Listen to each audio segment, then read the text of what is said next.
Mahi agriculture દ્વારા મિત્રો આ સનેડામાં વારંવાર એર આવી જાય છે, તો આજ આપણે આનું સોલ્યુશન કરવાનું છે. તો વિડીયો ઠેઠ છેલ્લે સુધી જોઈજો.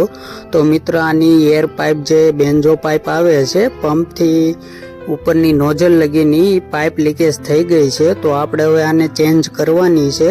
તો મિત્રો આપણે સૌથી પહેલાં નીચેનો એનો બેન્જો બોલ ખોલી નાખશું. ત્યારબાદ ઉપરનો જે નોઝલનો બોલ આવે એ પણ ખોલવાનો છે ને પાઇપ આખી બહાર કાઢી નાખવાની છે ને ત્યારબાદ નવી પાઇપ ફિટિંગ કરવાની છે. તો મિત્રો વિડીયો ગમે તો લાઈક કરો, શેર કરો, ચેનલને સબસ્ક્રાઈબ કરો અને તમારે જો કોઈ પણ જાતનું રિપેરિંગનું કામકાજ હોય તો અમારો કોન્ટેક્ટ કરી શકો છો. ને મિત્રો માહી એગ્રીકલ્ચરના સનેડા લેવા માટે પણ અમારો કોન્ટેક્ટ કરી શકો છો.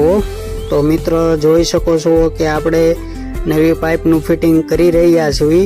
તો મિત્રો હવે આપણે એને ઉપર નીચે બે બાજુ બોલ ફિટિંગ કરી નાખવાના છે. ત્યારબાદ તમે જોઈ શકો છો આપણે એર કાઢવી છે ડીઝલનો. તો કમ્પ્લીટ ડીઝલ નીકળી ગયું છે.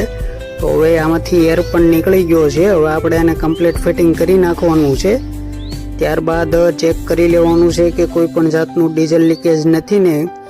તો મિત્રો તમે જોઈ શકો છો. વિડીયો ગમે તો લાઈક કરો, શેર કરો, ચેનલને સબસ્ક્રાઈબ કરો. તો મિત્રો તમે જોઈ શકો છો પાઇપનું કમ્પ્લીટ ફિટિંગ થઈ ગયું છે અને આપણે સનેડો પણ ચાલુ કરી નાખ્યો છે અને કમ્પ્લીટ વર્કિંગ કરે છે.